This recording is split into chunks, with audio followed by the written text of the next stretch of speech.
అందరికీ నమస్తే. Welcome to the Telugu tutor channel. So ఇప్పుడైతే మెథడాలజీ ఏదైతే మ్యాథమెటిక్స్ చెప్తున్నామో దాన్ని అయితే కంటిన్యూ చేస్తున్నాం.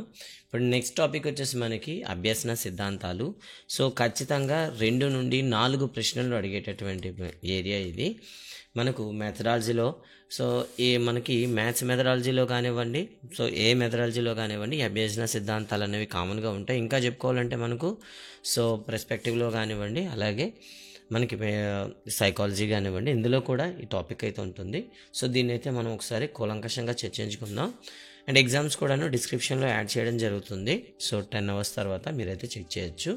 సో ముందుగా అభ్యసన సిద్ధాంతాల గురించి మాట్లాడదాం. విద్యా గమ్యాలు రోజు రోజుకి మారుతున్నాయి. 21వ శతాబ్దపు విద్యా వ్యవస్థలో ప్రధానమైన మార్పు బోధన నుంచి అభ్యసనంకు మారడం జరిగింది. అంటే బోధించడానికి ప్రయారిటీ ఇవ్వడం లేదు, ఇప్పుడు అభ్యసనానికైతే ప్రయారిటీ ఇస్తున్నారనమాట. ఈ మార్పు అనేది పిల్లల్లో నేర్చుకునేలా చేయడంతో ప్రారంభమైంది. తర్వాత ఈ మార్పు అనేది అభ్యసించడం నేర్చుకో, జీవించడం నేర్చుకో, కలిసి జీవించడం నేర్చుకో, చూసారా, ఇలా అంశాల వైపు వెళ్తుంది అనేది ఇవ్వడం జరిగింది. అభ్యసించడం నేర్చుకో, జీవించడం నేర్చుకో, కలిసి జీవించడం నేర్చుకో, ఈ 3 పదాలు గుర్తుపెట్టుకుంటారు. అభ్యసించడం, జీవించడం, కలిసి జీవించడం. ఇందులో ప్రధానంగా అభ్యసన ప్రక్రియలపై దృష్టి కేంద్రీకరించడం జరిగింది. అయితే అభ్యసన ప్రక్రియలో ఏం జరుగుతుంది అనేది ఇక్కడ మనం డిస్కస్ చేస్తాము ఈ సిద్ధాంతాల ద్వారా. ఈ నేపథ్యంలో గణిత ఉపాధ్యాయునికి అతి తరచుగా ఎదురయ్యే ప్రశ్నలు కొన్నింటిని చూద్దాం. గణితాన్ని పిల్లలు ఏ విధంగా అభ్యసిస్తారు? ఒక ప్రత్యేకమైన వయసులో పిల్లలు ఏ గణిత భావనలు అభ్యసిస్తారు? పిల్లలు గణితంలో భావనలను సాధారణీకరణాలను ఎలా అభ్యసిస్తారు? పిల్లలు గణితంలో సమస్య పరిష్కారాన్ని ఎలా అభ్యసిస్తారు? ఓకే, అందరు పిల్లలు అన్ని గణిత భావనలు అన్ని వయసులో నేర్చుకోగలరా? పిల్లలు ప్రభావవంతమైన జ్ఞాన నిర్మాణం వ్యక్తిగతంగా చేయగలరా, లేక చిన్న సమూహాల్లో చేయగలరా? అంటే పెద్ద గ్రూపుల్లో చేయగలరా, ఇలాంటి చిన్న చిన్న గ్రూపుల్లో చేయగలరా అనేది చాలా సందేహాలు అయితే మనకు ఉంటాయి. ఇలాంటి ప్రశ్నలు ఉన్నాయి. అయితే వీటి సమాధానాల కొరకు అభ్యసన ప్రక్రియ పూర్తి వివరణను తెలుసుకోవాల్సిన అవసరం అయితే ఉంటుంది.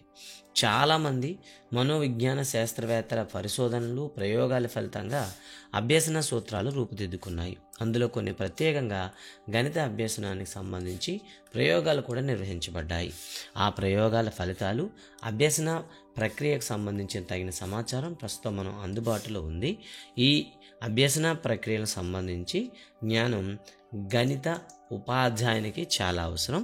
విద్యార్థుల గణితాన్ని అభ్యసించడానికి కావలసిన తరగతి గది వాతావరణాన్ని రూపొందించుకోవడానికి ఈ జ్ఞానం సహాయపడుతుంది.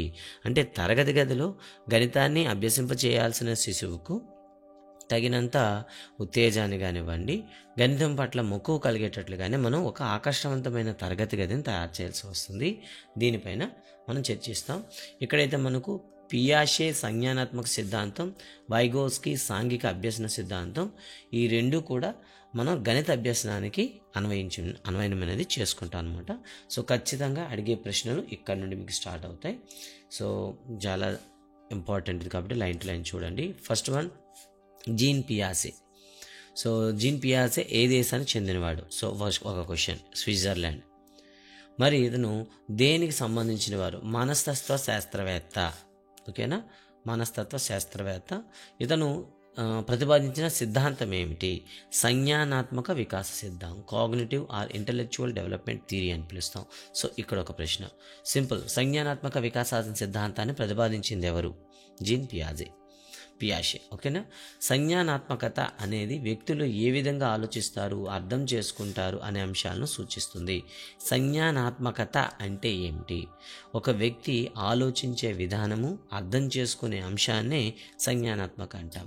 అయితే బుద్ధి వికాసం అనేది యాదృచ్ఛికమైనది కాదు. చాలామందికి అంటారు బుద్ధి అనేది వయసు పెరిగితే సడన్గా బుద్ధి మారిపోతుంది అంటారు. నిజానికి ఇది యాదృచ్ఛికం కాదు. శిశువు క్రియాశీలంగా నిర్మించుకునేటటువంటి వ్యవస్థీకృతమైన సంజ్ఞానాత్మక నిర్మాణాల సముదాయమే అని పియాషే నిర్వచించాడు. అంటే ఒక శిశువు వికాసం చెందాలంటే ఇది ఒక క్రియాశీలకంగా నిర్వహించేటటువంటి ఒక వ్యవస్థీకృతమైనది, ఓకేనా, ఒక ప్రక్రియ ప్రకారంగా జరిగేటటువంటి నిర్మాణమే తప్ప బుద్ధి అనేది వయసు పెరగానే సడన్గా వచ్చేస్తుంది, వాళ్ళు జ్ఞానవంతులు అయిపోతారు అనేది కాదు ఇక్కడ. చూడండి, ఇక్కడ డెఫినేషన్స్ ఇచ్చేటప్పుడు అడుగుతాడు. క్రియాశీలంగా ఉండాలి, వ్యవస్థీకృతమైనటువంటి సంజ్ఞానాత్మక నిర్మాణాలు సముదాయం వల్ల మనకేమవుతుంది, బుద్ధి వికాసం జరుగుతుంది. ఈ నిర్మాణం అనేది పరిసరాల అనుగుణ్యత మరియు అనువర్తించడం ద్వారా మాత్రమే జరుగుతుంది. చూసారా? సో ఇక్కడ సాంశీకరణ అసిమిలేషన్, అనుకూలీనీయత అకామిడేషన్. చూసారా? ఈ రెండు అంశాలు, సాంశీకరణము అదేవిధంగా అనుకూలనీయత, వీటి ద్వారా మాత్రమే శిశువు అభ్యసన వాతావరణంలోకి అనుగుణ్యత ఏదైతే అనుకున్నామో అనుగుణ్యత పొంది జ్ఞాన నిర్మాణం చేసుకుంటాడు. ఇక్కడ ప్రశ్న, పియాజే ప్రకారము సంజ్ఞానాత్మక వికాసం అనేది ఏ అంశాలపైన ఆధారపడి సంభవిస్తుంది అంటే అనుగుణ్యత లేదా అనువర్తించడం పైన ఆధారపడి జరుగుతుంది. తర్వాత ప్రశ్న, జీన్ పియాజే ప్రకారము అనుగుణ్యత అనేది ఏ విధానాలపైన ఆధారపడి ఉంటుంది? ఒకటి సాంశీకరణము, రెండు అనుకూలనీయత. చూడండి, అనుగుణ్యత పైన ప్రశ్న అడిగితే ఈ రెండు చెప్పాలి, జ్ఞానాత్మక వికాసం అని చెప్తే అనుగుణ్యత చెప్పాలి. ఈ విధంగా మనకి ఇవ్వడం జరిగింది. పియాజే 50 సంవత్సరాల పాటు పిల్లల సంజ్ఞానాత్మక వికాసం గురించి విస్తృతంగా పరిశోధన చేసి అది పిల్లల్లో 4 దశల్లో ఉంటుందని చెప్పాడనమాట. ఈ వికాస దశలు సామాన్య లక్షణాలు కొన్ని ఉంటాయి, అన్నింట్లో కూడా కామన్గా మీరైతే కొన్ని అయితే చూడొచ్చు అనమాట. ఇవి స్వతంత్రమైనవి కావు, అంటే పర్టికులర్గా ఈ దశలోనే జరుగుతాయని మనం చెప్పలేము. అవి క్రియాశీలంగా ఒకదానితో ఒకటి సంబంధం కలిగి ఉంటాయి. అంటే మనకు ఇంద్రధనుస్సులో రంగులు చూసేటప్పుడు ఒక కలర్ పైన ఇంకో కలర్ ఎలాగైతే మీకు ఓవర్లాప్ అయి కనిపిస్తుందో, ఇదని చెప్పినటువంటి దశలు కూడాను ఒక్కొక్క దాని మీద ఓవర్లాప్ అయి ఉంటాయి. సో ఏజ్లు కూడాను కొందరిలో తేడా కూడా మనం గమనించవచ్చు. వికాసం అనేది విచ్ఛిన్నంగా అవిచ్ఛిన్నంగా జరుగుతుంది. ఇతను చెప్పింది చూడండి. సో మనకి వికాసం అనేది కంటిన్యూస్గా జరుగుతుంది, కొన్నిసార్లు నిరంతరం జరుగుతుంది, కొన్నిసార్లు ఏమవుతుందంటే విచ్ఛిన్నంగా కూడా జరుగుతుంది. ఒక నిర్దేశించే దశనికి అది కొనసాగుతుంది కూడా. ఈ దశలో సూచించిన వయస్సులు పిల్లల సాధారణంగా ప్రదర్శించి ఆలోచన లక్షణాలను సూచించు సరాసరి వయస్సు. చూసారు, ఇక్కడ ఒక మాట అయితే చెప్పడం జరిగింది. యావరేజ్ ఏజ్లు తీసుకొని మీకు అయితే ఏజ్ లిమిట్లు ఇచ్చారు, అందరికీ అదే వయసులో జరగాలని ఇక్కడ నిబంధన అయితే లేదనమాట. ఇప్పుడు మనం చూద్దాం. సో ఆయన చెప్పినటువంటి దశలు చూద్దాం. మొదటిది ఇంద్రియ చాలక దశ, సెన్సరీ మోటార్ ఏజ్, పుట్టి నుండి 2 సంవత్సరాల వరకు ఉంటుంది. 2 పూర్వ ప్రచాలక దశ, ప్రీ ఆపరేషనల్ స్టేజ్, ఇది 2 నుండి 7 సంవత్సరాలు ఉంటుంది. ఓకేనా? మూర్త ప్రచాలక దశ, కాంక్రీట్ అండ్ ఆపరేషనల్ స్టేజ్ 7 నుండి 12 సంవత్సరాలు ఉంటుంది. నీత ప్రచాలక దశ, దీన్నే ఫార్మల్ ఆపరేషన్ స్టేజ్ అంటారు, 12 సంవత్సరాల పైన ఉంటుంది. మళ్ళీ ఈ దశల్లో మళ్ళీ అంతర్గతంగా మనం విభజిస్తాం. ఈ ఇయర్స్ చూసుకోండి, 0 to 27, 7, 12, 5 and above. ఇంద్రియ చాలక దశ, పూర్వ ప్రచాలక దశ, మూర్త ప్రచాలక దశ, నియత ప్రచాలక దశ. మొదటిది ఇంద్రియ చాలక దశ గురించి ఒకసారి మాట్లాడతాం. జ్ఞాన వికాసంలో శిశువు పుట్టినప్పటి నుండి సుమారు 2 సంవత్సరాల వయస్సు వరకు ఉండే దశని ఇంద్రియ చాలక దశ అంటాము. పుట్టిన నుండి 2 సంవత్సరాలు. మరి ఈ దశలో జరిగేటటువంటి ప్రక్రియలను చూద్దాం. తన ప్రపంచానికి ఇంద్రియ జ్ఞానం ద్వారా, క్రియల ద్వారా వ్యక్తపరుస్తాడు. అంటే తనకు వచ్చేటటువంటి ఆలోచనలు కానీ లేదా తనకు కావాల్సిన రిక్వైర్మెంట్స్ కానివ్వండి, ఇంద్రియ జ్ఞానం ద్వారా మాత్రమే వ్యక్తపరుస్తాడు. ఈ దశలో భాషకు, ఆలోచనకు పునాది పెడుతుంది. ఇక్కడ ప్రశ్న చాలా ఇంపార్టెంట్ ఇది. సో శిశువు ఆలోచనకు, భాషకు పునాది వేసే దశ ఏది? ఇక్కడ ప్రశ్న, ఒక ప్రశ్న వచ్చే అవకాశం ఉంటుంది. ఇంద్రియ చాలక దశ. ఈ దశలో అనుకరణ అధికంగా ఉంటుంది. ఇక్కడ కూడా ఒక ప్రశ్న. జీన్ పియాజే ప్రకారము విద్యార్థుల్లో అనుకరణ అధికంగా ఉండే దశ ఏది? ఇంద్రియ చాలక దశ. తొలి దశలో శిశువుకు ఒక వస్తువు శాశ్వతమైందని తెలుసు. కొంతకాలం తర్వాత తన కంటికి కనబడిపోయినప్పటికీ అది శాశ్వతంగా ఉంటుందని గ్రహిస్తాడు. ఓకేనా? చూసారా, ఇక్కడ మనకి ఏమవుతుందంటే తన కంటికి కనిపించింది అంతా కూడా శాశ్వతం అని నమ్ముతాడు. 6-7 నెలల శిశువు తన చుట్టూ ఉన్న బొమ్మను గుడ్డతో కప్పినా తన బొమ్మ కోసం వెతకడం ఆపివేస్తాడు. చూసారా, 6-7 నెలల్లో ఉండే శిశువు తన ఆట ఆడుకున్న వస్తువు పైన మనం ఏదైనా గుడ్డగానే కప్పేయడం, లేదైనా ఒక తెరగాని వేస్తే దాన్ని ఆపేయడం మానేస్తాడు. ఓకేనా? అదే 10 నెలలకు వయసు వచ్చేసరికి వెతకడం నిలిపేయాడు, అంటే వెతుకుతూనే ఉంటాడు. అంటే ఆ వయసులో తనకి ఆ వస్తువు శాశ్వతమైనదని అర్థమవుతుంది. దీన్ని బట్టి తన కళ్ళకు వస్తువు కనబడకపోతే వస్తువు ఎక్కడో ఉన్నదనే భావన ఏర్పడుతుంది. అందుకోసం వెతుకుతాడు. చూసారు కదా, 6-7 నెలల వయసులో తనకు కనిపించలేదనుకోండి, అది లేదనుకుంటాడు. అదే 10 నెలల వయసు వచ్చేసరికి వస్తువు శాశ్వతమైనది, మనకు కనిపించలేదంటే ఎక్కడో ఒక దగ్గర ఉంది అనేది వెతకడం మొదలు పెడతాడు. ఇందుకు కారణం శిశువు వస్తు స్థిరత్వ భావన పొందడం. సో ఇక్కడ ఒక ప్రశ్న. సో జియాన్ పియాజే ప్రకారం శిశువు వస్తు స్థిరత్వ భావన ఏ దశలో పొందుతాడు? ఇంద్రియ చాలక దశ. అంటే తన ఇంద్రియాల సమక్షంలో వస్తువు లేకపోయినా మనుగడ సాగించడం జరుగుతుందని గ్రహిస్తాడు. సో ఇందులో మీకు ఇంపార్టెంట్ ఏరియాస్ అయితే చెప్పడం జరిగింది. మొదటిది కాలం, పుట్టినప్పటి నుండి 2 సంవత్సరాల వరకు ఇంద్రియ చాలక దశ అంటారు. ఈ దశలో భాషకు ఆలోచనకు పునాది పడుతుంది. అంతేకాకుండా తన అవసరాల్ని ఇంద్రియ జ్ఞానం ద్వారా, క్రియల ద్వారా వ్యక్తపరుస్తాడు. అనుకరణ అధికంగా ఉంటుంది. అలాగే 6-7 నెలల్లో వస్తు స్థిరత్వం ఉండదు, కానీ 10 నెలలకు వచ్చేసరికి స్థిరత్వం ఉన్నది ఉంటుంది. అంటే వస్తు స్థిరత్వ భావన అనేది ఇంద్రియ చాలక దశలో ఏర్పడుతుంది. ఇది మనకి మొదటిదండి. ఇక రెండవ దాని గురించి వెళ్దాం. రెండవది మనకి పూర్వ ప్రచాలక దశ. ఈ పూర్వ ప్రచాలక దశ అనేది 2 నుండి 7 సంవత్సరాలకు ఉంటుంది. అయినప్పటికీ దీన్ని మళ్ళీ 2 రకాలుగా వర్గీకరిస్తాం. పూర్వ భావన దశ, అంతర్బౌద్ధిక దశ. చూడండి, 2 నుండి 4 పూర్వ భావన దశ, 4 నుండి 7 అంతర్బౌద్ధిక దశ. దీని గురించి మళ్ళీ విపులంగా ఒకసారి చూసుకుందాం. ముందుగా పూర్వ భావన దశ. ఈ దశలో పిల్లలు వస్తువులను, సంఘటనలను, విషయాలను తాము మాట్లాడే భాషలో లేదా గుర్తులతో, చిహ్నాలతో వ్యక్తపరుస్తాడు. అంటే తనకు కనిపించే వస్తువులు కానీ ఏదైనా సరే ఒక భాషతో కానీ లేదా గుర్తులతో కానీ వ్యక్తపరుస్తాడు. అంటే వాటిని ఎదుటి వాళ్ళని వ్యక్తపరచడానికి ధ్వనిని, అదే గుర్తును కూడా ఉపయోగిస్తాడు. ప్రత్యక్షంగా ఉన్న వాటిని, లేని వాటిని గురించి ఆలోచిస్తాడు. వాటిలో ప్రతీకలుగా అంతర్గతం చేసుకుంటాడు. అంటే మానసిక ప్రతిమలు ఏర్పరచుకుంటాడు. సో ఇక్కడ ప్రశ్న, పియాజే ప్రకారము ఏ దశలో మానసిక ప్రతిమలు ఏర్పరచుకుంటాడు? సో ఇక్కడ పూర్వ భావన దశ ఇస్తే పర్వాలేదు, ఒకవేళ ఇవ్వలేదు అనుకోండి పూర్వ ప్రచాలక దశను కూడా తీసుకుంటారు. మరి పూర్వ ప్రచాలక దశ, పూర్వ భావన దశ ఇస్తే దేనికి మనం తీసుకోవాలి? ఇంతకుముందే చెప్పాం కదా, బెస్ట్ ఇన్ ద బెటర్ అని అంటాము. కాబట్టి అప్పుడు ఖచ్చితంగా డైరెక్ట్ ఆన్సర్ అయినటువంటి పూర్వ భావన దశనే మీరు ఎత్తుకోవాల్సి ఉంటుంది. తర్వాత కొన్ని ఎగ్జాంపుల్ చూడండి. బంతి అంటే గుండ్రని ఆకారంలో ఉంటుందని చెప్పడం. అంటే ఒక గుండ్రని వస్తువుల లక్షణాన్ని, బంతి లక్షణాన్ని ఏమి చేశారో అట్లా ఆపాదించడం జరిగింది. తాము ఎప్పుడూ చూడని సింహాలు, పులులు, దెయ్యాలు మొదలైన వాటి గురించి మాట్లాడతాడు. ఎప్పుడు చూడనటువంటి అంశాల గురించి మాట్లాడతాడనమాట. సో ఇది మనకి ఏ దశ అండి? పూర్వభావన దశ. తర్వాత అంతర్బౌద్ధిక దశ 4 నుండి 7 సంవత్సరాలు ఉంటుంది. దీన్ని అహంకేంద్ర స్వభావము, ఈగోసెంట్రిక్ నేచర్ అనేది ఏర్పడుతుంది. ఇక్కడ ఒక ప్రశ్న. పియాజే ప్రకారం అహంకేంద్రిక స్వభావం ఏ దశలో చూస్తాము? అంతర్బౌద్ధిక దశ. ఇది మన మధ్య ఉండే స్వార్థం లాంటిది మాత్రం కాదు, చిన్నపిల్లలకు అలాంటిదే ఉండదు. ఈ ప్రపంచాన్ని పిల్లలు తమ దృష్టి నుండి చూడడమే అహంకేంద్రీకరమని పియాజే అభిప్రాయం. ఓకే, పియాజే ప్రకారము అహంకేంద్ర స్వభావం అంటే ఏమిటి అంటూ 4 స్టేట్మెంట్లు ఇస్తారు.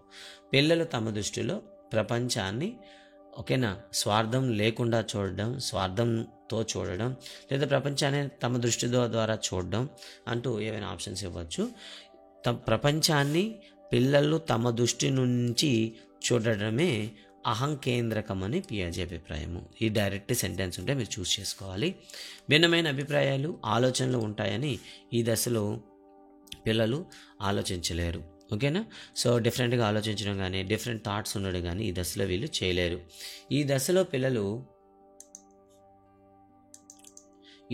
పిల్లలు విషయాలను చేసి చూడడం ద్వారా, అంటే మూర్త భావనల ద్వారా, జ్ఞానేంద్రియాల ద్వారా గ్రహిస్తారు. ఉదాహరణకు 8 - 3 5 కనుక్కోవడానికి 8 వస్తువుల నుండి 3 వస్తువులు తీసుకుంటే ఎన్ని మిగులుతాయి? 5 మిగులుతాయి అని చెప్తాము. కానీ అదే 5 + 3 = 8 కాబట్టి 8 - 3 5 అవుతుందని చెప్పలేరు. అంటే వీళ్ళు తార్కికంగా ఆలోచించలేరు. ఏ దశలోని శిశువులు తార్కికంగా ఆలోచించలేరు అని చెప్తూ అన్నీ ఇచ్చేసి దిగువ ఇవ్వకుండా అంతర్బౌద్ధిక దశ ఇస్తే మీరు అంతర్బౌద్ధిక దిశను తీసుకోవాలి. అలాగే ఇక్కడ బహురూప నిత్యత్వ భావన ఉండదు అని పియాజే ప్రయోగాల ద్వారా తెలుస్తుంది. ఓకేనా? బహురూప నిత్యత్వం అనేది ఈ దశలో కనిపించదు. ఇక్కడ చూడండి అది ఎలా ఉంటుందో. ఉదాహరణకు రెండు ఒకే పరిమాణం గల గోళాకారపు బంకమట్టిని ముద్దని చూపితే రెండింటిలోనూ ఒకే పరిమాణంలో బంకమట్టి ఉందని తెలియజేయగలడు. ఆ రెండింటిలో ఒకదానికి అంతకన్నా ముందు సన్నగా చేసామనుకోండి, పొడవు చేస్తే దానిలో మొదటి దానికన్నా ఎక్కువ మట్టి ఉన్నదని తెలియజేస్తాడు. అంటే ఇక్కడ చూడండి, రెండు ఈక్వల్, కానీ వాటిని సాగదీస్తాం అనుకోండి, దీనిలోనే ఎక్కువ ఉందని వీళ్ళు చెప్తారనమాట. సుమారు 7 సంవత్సరాల వయసు ఉన్న పిల్లలు మాత్రమే రెండింట్లో ఒకే పరిమాణం ఉన్న బంకమన్ను ఉందని తెలియజేయగలుగుతారు. ఇది ఇంపార్టెంట్ అండి. ఉదాహరణ ఇక్కడ బొమ్మలో చూడండి, ఇక్కడ సో 2 వరుసల్లో పెట్టాం, 5 చెప్పుకున్న. మొదటి దశలో రెండు సమానమే అని చెప్తాడు, కానీ రెండో సమూహంలో చెప్తే ఏవి ఎక్కువ ఉన్నాయంటే, సో ఏదైతే ఎక్కువ దూరంలో ఉన్నాయి ఇవి ఎక్కువగా ఉన్నాయని చెప్తాడనమాట. ఓకేనా, చూస్తాడు. అండ్ 6 సంవత్సరాల వయసు ఉన్న పిల్లల్లో మాత్రమే సంఖ్యకు సంబంధించిన బహురూపనిత్యత్వ భావన ఉంటుందని పియాజే తెలిపాడు. ఇక్కడ ఒక ప్రశ్న, జీన్ పియాజే ప్రకారము సంఖ్యలకు సంబంధించిన బహురూపనిత్యత్వ భావన ఏ సంవత్సరంలో ఏర్పడుతుంది అంటే 6 సంవత్సరాల వయసులో ఏర్పడుతుంది. ఓకేనా, ఇది గుర్తుపెట్టుకుంటారు. ఇక్కడ ప్రశ్న రావడానికి అవకాశం ఉంటుంది. జీన్ పియాజే ప్రకారము బహురూపనిత్యత్వ భావన ఏ వయసులో ఏర్పడుతుంది అంటే 6 సంవత్సరాల వయసులో ఏర్పడుతుంది. తర్వాత మరో ఉదాహరణ చూద్దాం. ఉదాహరణకి ఈ దశలో పిల్లలు 1 కిలో దూది బరువా లేదా 1 కిలో ఇనుము బరువు అని ప్రశ్నిస్తే ఇనుము బరువునే అంటారు. కారణం అడిగితే ఇనుము బరువు కాబట్టి అని సమాధానం ఇస్తారు. వారిలో కొందరు దూది బరువు అని అంటారు, ఎందుకంటే దూది ఎక్కువ పరిమాణం తెలియజేస్తుంది కాబట్టి అని. అంటే కొంతమంది నార్మల్గా ఉండి ఇనుము బరువు అని చెప్తారు, మరొకరు బయటకు కనిపించేటటువంటి పరిమాణం బట్టి చెప్తారు. ఇంకా తర్వాత చూద్దాం, మరో యాక్టివిటీ అయితే ఇచ్చాడు. 2 గ్లాసుల్లో సమాన నీరు నిండుగా తీసుకుంటే రెండింట్లోనూ నీటి పరిమాణం సమానంగా ఉంటాడు సమానమని అంటాడు.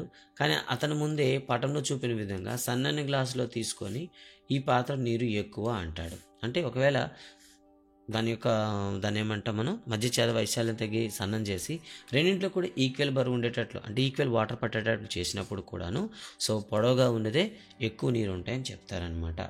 సో మరి దీన్నే మనం ఏమని చెప్తాం, వరుస క్రమము, ఆర్డర్ ఆర్ సీరియేషన్ భావన ఉంటుంది. సో ఈ దశలో మనకి అంతర్భౌతిక దశలో మనకి ఏమవుతుంది, వరుస క్రమము భావన అనేది ఏర్పడుతుంది. మరి యత్నదోష పద్ధతి కూడా దీన్ని ఆపాదిస్తారు. అంటే పిల్లవానికి వేర్వేరు పొడవులు కలిగిన కర్ర ముక్కలను ఇచ్చి వాటి పొడవులను బట్టి వరుస క్రమంలో అమర్చమంటే ఆ పిల్లవాడు ఒకేసారి కర్ర ముక్కలను వరుస క్రమంలో ఉంచకుండా చిన్న చిన్న సమూహాలు చేసి యత్నదోష పద్ధతిలో ఆ కర్ర ముక్కలను వరుస క్రమంలో అమర్చుతాడు. అంటే ముందుగా కర్రలన్నీ పెట్టేసి తర్వాత ఒకటి ఏది చిన్నది ఉంటే దాన్ని ర్యాండంగా అమరుస్తూ పోతారనమాట. ఇది ఈ దశలో మనం ఇప్పటివరకు అయితే పియాజే చెప్పినటువంటి 2 దశల్ని మొత్తం 6 దశలు 4 దశలు ఇప్పుడు మనం అయితే చర్చించడం జరిగింది. ఇక తర్వాత దశ చూద్దాం ఒకసారి. తర్వాత వచ్చే ముఖ్యమైన దశ మూర్త ప్రచాలక దశ. చూసారా, ఈ దశ 7 నుండి 12 సంవత్సరాల వరకు ఉంటుంది. ఈ దశలో పిల్లల సంఖ్య, సమయము, ప్రదేశము వంటి భావనను కలిగి ఉంటారు. సో ఇక్కడే ప్రశ్న రావచ్చు, సమయం సంబంధించిన భావన జీన్ పియాజే ప్రకారం ఏ దశలో ఉండే పిల్లలకు ఏర్పడుతుంది? సో మూర్త ప్రచాలక దశ. ఒక ప్రదేశానికి సంబంధించే భావన జీన్ పియాజే ప్రకారం ఏ దశలో ఏర్పడుతుంది? మూర్త ప్రచాలక దశ. పూర్వ ప్రచాలక దశలోని లోపాలను సవరించుకుంటాడు, కొంతవరకు తార్కికంగా ఆలోచించగలుగుతాడు. పూర్తిగా అక్కడ వరకు తార్కిక ఆలోచన ఉండదు, ఇక్కడైతే స్టార్ట్ చేస్తారు. కానీ అవగాహనకు మూర్త వస్తువుల సహాయం అవసరం. కానీ తార్కికంగా ఆలోచించేటప్పుడు కూడాను కూడికలు కానీ తీసివేతలు కానీ గుణకారం లాంటివి కానీ ఈ వయసులో చెప్పేటప్పుడు మూర్త భావనల ద్వారా చెప్పినట్లయితే మనకు తేలిగ్గా అర్థమవుతుంది. అందుకే అమూర్త వివేచన ఉండదు అని చెప్తాను అనమాట. ఈ దశలో ఉండే పిల్లలకి అమూర్త వివేచన ఉండదు. అంటే వస్తువులు కానీ చూపించకుండా కానీ మనం అడిగితే వీళ్ళంత వేగంగా దాన్ని సాధన చేయలేకపోతారు. పూర్వ ప్రచాలక దశలో ఉన్న అహం కేంద్రీకృత స్వభావం క్రమేపీ తగ్గిపోతుంది.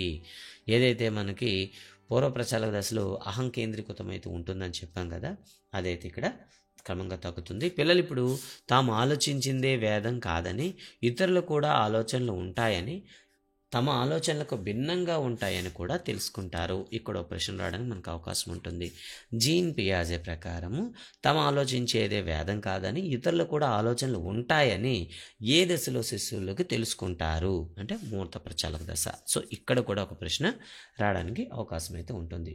అంతేకాదు ఇక్కడ నిత్యత్వ భావన, కన్జర్వేషన్ కాన్సెప్ట్ కూడా ఏర్పడుతుంది.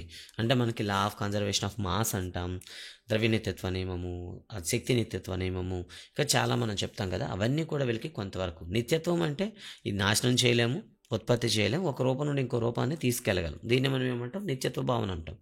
పూర్వ ప్రచాలక దశలో సంఖ్యలకు సంబంధించి మనం చర్చించిన ఉదాహరణలు గుర్తు చేసుకుందాం. 2 సమూహాల్లో బంతుల సంఖ్య సమానమని ఈ దశలో చెప్పగలడు. ఇంతకుముందు వాటి యొక్క ఆకారాన్ని చూసి చెప్పాడు, కానీ ఇప్పుడు యథార్థ వస్తువుల సంఖ్య ఆధారంగా చెప్తాడనమాట. అలాగే గ్లాసులు తీసుకున్న వాటి ఆకారంతో సంబంధం లేకుండా అందులో ఉండేటటువంటి ద్రవ పరిమాణం ఆధారంగా చెప్తారనమాట. అంటే ఇక్కడ వాళ్ళకి కొంత తార్కిక ఆలోచన అనేది రావడం అయితే జరుగుతుంది. నిత్యత్వ భావన అనేది ఉంటుంది. సో ప్రశ్న, జీన్ పియాజే ప్రకారము నిత్యత్వ నియమం అనేది ఏ దశలో ఉండేటటువంటి పిల్లలకు సంభవిస్తుంది అంటే మనం ఈజీగా చెప్పవచ్చు, మూర్త ప్రచాలక దశ. ఓకేనండి, రైట్. తర్వాత ఇక్కడ మనం చూడొచ్చు, ఈ దశలో క్రమంగా చూడండి, ఈ దశలో క్రమం భావన ఉంటుంది. ఈ దశలో పిల్లలు వివిధ ఎత్తుల్లో కర్రముక్కలు ఇస్తే వాటిని ఎత్తును బట్టి క్రమంగా ఉంచగలరు. వారికి ఇచ్చిన ప్రతి కర్రముక్క దాని ముందున్న కర్ర కన్నా పొట్టిదని, దాని తర్వాత దానికన్నా పొడవైనదని గుర్తించగలుగుతారు. ఈ దశలో పిల్లలు కూడటం, తీసివేయడం, గుణించడం, భాగించడం చేయడం మొదలు పెడతారు. ఈ దశలో సంకలనానికి సంబంధించిన స్థిత్యంతర ధర్మాన్ని గ్రహించగలడు. అలా కాకుండా సంక్రమణ ధర్మాన్ని గురించి కూడా తెలుసుకోగలరు. చూసారు కదా, ఏ వరుసలో కూడిన ఫలితం మారదు.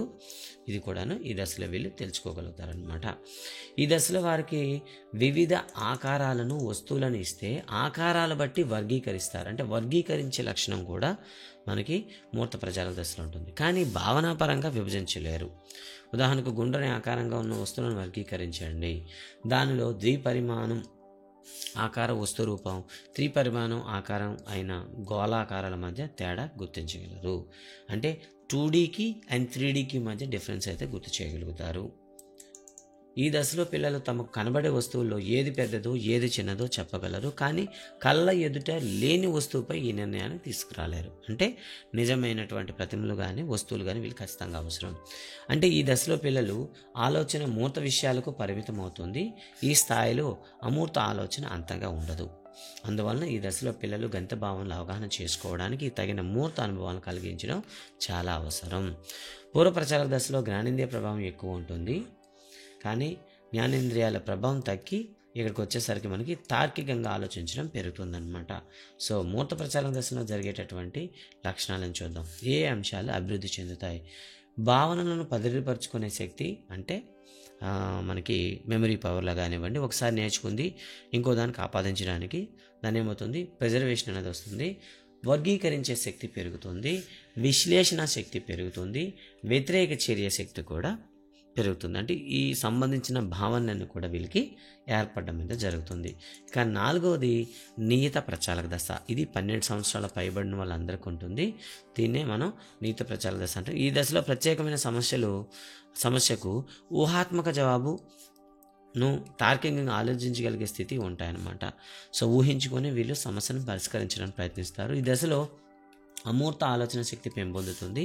ఈ దశలో పిల్లలు సమాచారాన్ని వ్యక్తీకరణ చేస్తారు, శాస్త్రీయ వివేచన కలిగి ఉంటుంది. ఈ స్థాయిలో పిల్లల్లో సంభావ్యత, వివేచనము, బహుళ స్థాయి వర్గీకరణలు, బాహ్య కారక సంబంధాలు, సాధారణీకరణ శక్తి లాంటి బౌద్ధిక సామర్థ్యాలు అభివృద్ధి చెందుతాయి. అంతేకాకుండా నూతన తార్కిక నిర్మితాలైనటువంటి సముచ్చయము, వైకల్పికము, అనుషంగికము, ద్విముఖానుషంగికము, విపర్యం లాంటి అంశాలను ఆకలింపు చేసుకుంటారు. సో వీటికి సంబంధించి మనం గణితం కంటెంట్ చెప్పుకున్నప్పుడు చెప్తాం. సో సముచ్చయం అంటే యూనియన్, వైకల్పికం అంటే ఇంటర్సెక్షన్, అనుషంగికం అంటే మనం ఏమంటే ఎంప్లాయీస్, ద్విముఖానుషంగికం అంటే డబుల్ ఎంప్లాయీస్ అని చెప్తాము, ఇఫ్ అండ్ ఓన్లీ ఇఫ్. అంతేకాదు అంకగణితంలోని కాలం పని, కాలం దూరం, సంభావ్యత, సారూప్యత భావనను ఉపయోగించి జామితిలోని సమస్యలను సాధిస్తారు.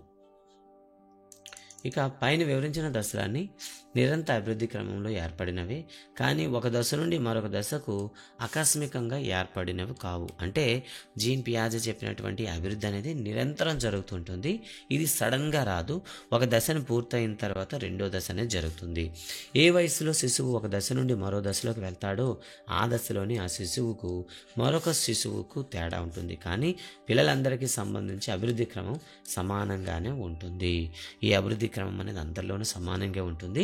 కొందరు ముందుగా ఉంటారు, తర్వాత వాటికి వయసు అభివృద్ధి చెందిన బట్టి ఉంటుందని ఇచ్చారు. తర్వాత పియాజే సిద్ధాంతం అనేది మనం తెలుసుకున్నాం. దీన్ని విద్యా విషయ పరంగా ఎడ్యుకేషన్ డిపార్ట్మెంట్లో దీని యొక్క ఇంపార్టెన్స్ ఏంటి, టీచింగ్లో దీని ఇంపార్టెన్స్ ఏంటి, పిల్లలు మానసిక అభివృద్ధిపై వ్యక్తిగత, పరిసర, సాంస్కృతిక వ్యత్యాసాల ప్రభావం ఉంటుంది, కానీ మానసిక అభివృద్ధి మాత్రం పియాజే చెప్పిన దశల ప్రకారమే జరుగుతుంది.